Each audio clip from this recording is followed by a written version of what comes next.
Hello लोगोफोर खुलुमबाय आरो नोंथांमोनखौ बयखौबो गिबियावनो एबाउट बड' सेलिब्रिटिज इउट्युब चेनेलावहाय बरायग्रोनानै लाग्रोनाय जाबाय लोगोफोर। लोगोफोर नोंथांमोननि गेजेराव फैलायबाय आं दायो गोदान मोनसे आपडेट भिडिअ लानानै। लोगोफोर मिथिनो थाखाय नोंथांमोना भिडिअखौहाय जोबजासिम नायलांदो। लोगोफोर नोंथांमोना गोबाव समनिफ्राय नायनो थाखाय नेनानै थानाय जों बर' आबुं बर' सावथुननि पार्ट 1 पार्ट 2 खौथ' नोंथांमोना बयबो नायखांखाबायानो जानांगौना लोगोफोर। आरो नोंथांमोना जाय दासिमबो जों बर' आबुं बर' सावथुननि पार्ट 1 आरो पार्ट 2 खौ नायाखै नोंथांमोना एमबि फिल्म प्रडाक्शन इउट्युब चेनेलावहाय थांनानै नायनो हासिगोन लोगोफोर। ओमफ्राय लोगोफोर बेनिनो जों बर' आबुं बर' सावथुननि पार्ट 3 खौबो एमबि फिल्म प्रडाक्शन इउट्युब चेनेला आपल'ड खालामबाय लोगोफोर। नोंथांमोना जाय दासिमबो जों बर' आबुं बर' सावथुननि पार्ट 3 खौ नायाखै नोंथांमोना एमबि फिल्म प्रडाक्शन इउट्युब चेनेलावहाय थांनानै नायनो हासिगोन लोगोफोर। आरो जाय नोंथांमोना जों बर' आबुं बर' सावथुननि पार्ट 3 खौ नायखांबाय नोंथांमोना कमेन्टआव खोन्थादो लोगोफोर नायनानै माबायदि मोनदों। ओमफ्राय लोगोफोर नोंथांमोना जाय जों बर' आबुं बर' सावथुननि पार्ट 3 खौ नायखांबाय नोंथांमोना दायो पार्ट 4 खौहाय नायनो थाखाय एक्साइटेड जाबाय दं जानांगौना लोगोफोर। नोंथांमोना जाय जों बर' आबुं बर' सावथुननि पार्ट 4 खौहाय नायनो थाखाय एक्साइटेड जाना दं नोंथांमोना एसे नेना थाथ'दो लोगोफोर।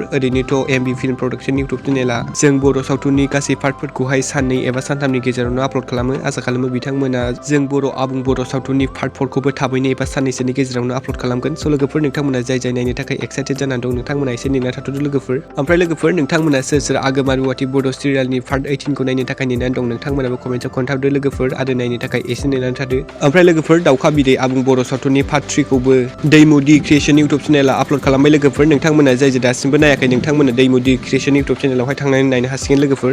लोगोफोर दिनैनि मोननैसो सर्ट आपडेटआ बेनोमोन। नोंथांमोना भिडिअखौ नायना मोजां मोनदोंब्ला लाइक खालामबानो जाबाय आरो सोरबाफोर चेनेलाव गोदानै फैदोंब्ला साबस्क्राइब खालामना होबानो जाबाय बेबायदिनो आपडेट्स भिडिअ मोनबाय थानो थाखाय। लोगोफोर दिनैनि भिडिअआ एसेनोसै गोजोन्थों एन्ड थेंक्स फर वाचिं।